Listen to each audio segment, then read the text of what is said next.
नमस्कार दोस्तों, मैं आचार्य ध्यान आमीन और यहाँ पर आपको शिवरात्रि की बहुत बहुत शुभकामनाएं दे रहा हूँ।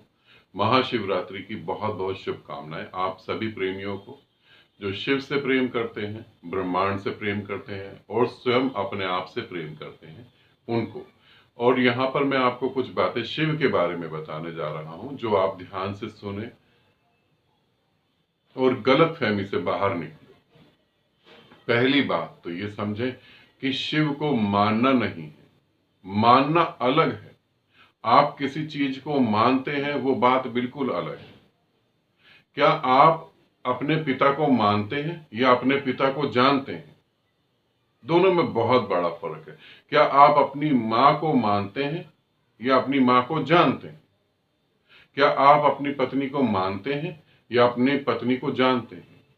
दोनों में बहुत ही बड़ा फर्क है। तो मैं आपको यह बताना चाहता हूं कि शिव को मानना नहीं है,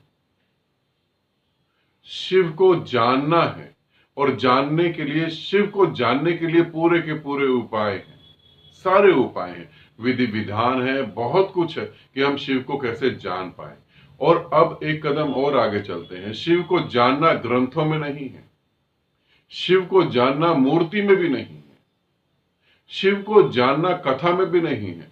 शिव को जानना अपने भीतर है। जब 7 साल की उम्र में मेरे गुरु मिले थे, जो अघोर पंथ से थे, जब उनसे मैंने शिव के बारे में पूछा तो उन्होंने बोला कि शिव कहीं बाहर नहीं है, शिव तुम्हारे भीतर है। उस भीतर के शिव से तुम्हें एक होना है। और जब भीतर के शिव से एक होगे तो कण कण में शिव विद्यमान है। वो जो मेरे गुरु ने शिक्षा दी थी, वही मैं आपको बता रहा हूं कि बाहर कोई मूर्ति, शिव की कभी कोई मूर्ति का निर्माण हो ही नहीं सकता।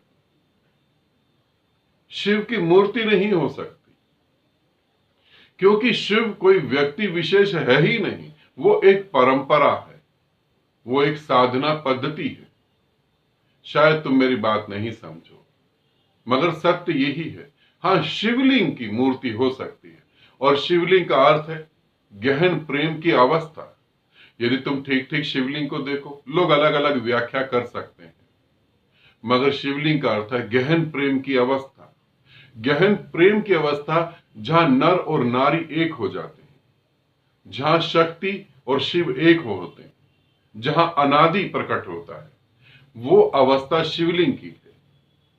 तो मैं तुम्हें ये कहना चाहता हूं, इसे समझना, शिव को मानना नहीं है, शिव को जानना है, ताकि तुम शिव हो सको। और ठीक ठीक अगर समझो तो तुम शिव हो। शिव में और तुम में कोई भेद नहीं, सिर्फ इतना ही कि वो जान चुका था, वो जान रहा है, उसने जान लिया, और तुम अभी यात्रा पे हो। ध्यान रखना।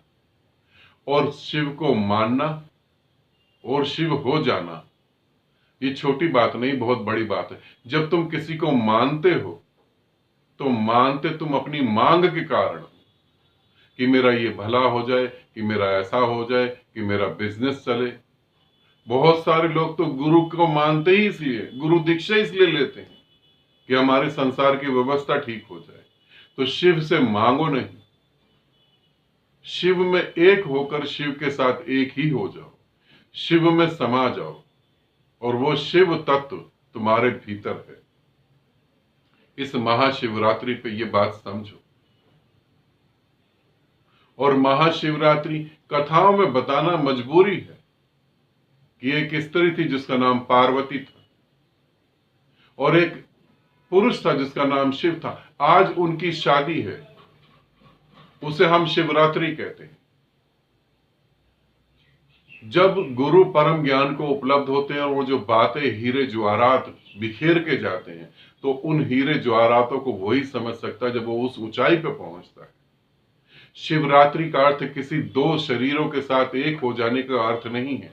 शिवरात्रि का अर्थ है अपने पुरुष जो है, उसके भीतर एक स्त्री छुपी है, उस स्त्री से भीतरी पुरुष का एक हो जाना, उस स्त्री का भीतरी पुरुष से एक हो जाना। क्योंकि हर स्त्री के अंदर एक पुरुष है, और हर पुरुष के अंदर एक स्त्री है।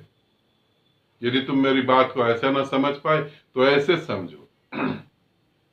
स्त्री हृदय केंद्रित होती है, पुरुष त्रिनेत्र केंद्रित होता है। जब त्रिनेत्र और हृदय एक हो जाए, जब प्रेम और शून्य एक हो जाए, तो वही दिन, वही रात शिवरात्रि है, वही अनादि है। फिर जब दोनों शक्तियां एक हो गई, प्रेम एक हुआ शून्य के साथ, शून्य एक हुआ महाप्रेम के साथ, अब गति भी है और गति नहीं भी है, अब है भी और है भी नहीं।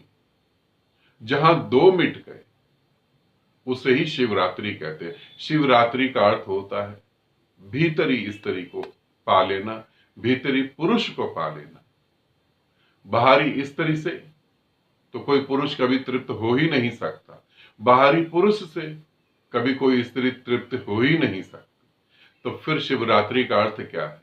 शिवरात्रि का अर्थ है उस गहन प्रेम में एक हो जाना जो तुम्हारे भीतर विद्यमान है, उसे कहते हैं शिवरात्रि।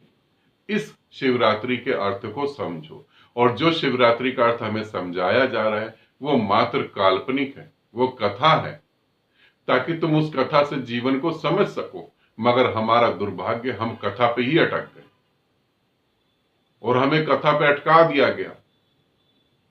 क्योंकि कथा सुनकर कथा पर रुक जाना तो बहुत सरल है, मगर प्रैक्टिकल करना और भीतरी स्त्री को पा लेना, भीतरी पुरुष को पा लेना, ये थोड़ा मेहनत का काम है। तो शिवरात्रि का अर्थ समझें और आज महाशिवरात्रि पे अपने भीतर की पार्वती को पाएं, अपने भीतर के शिव को पाएं, बाहर कल्पनाओं में ना उलझे।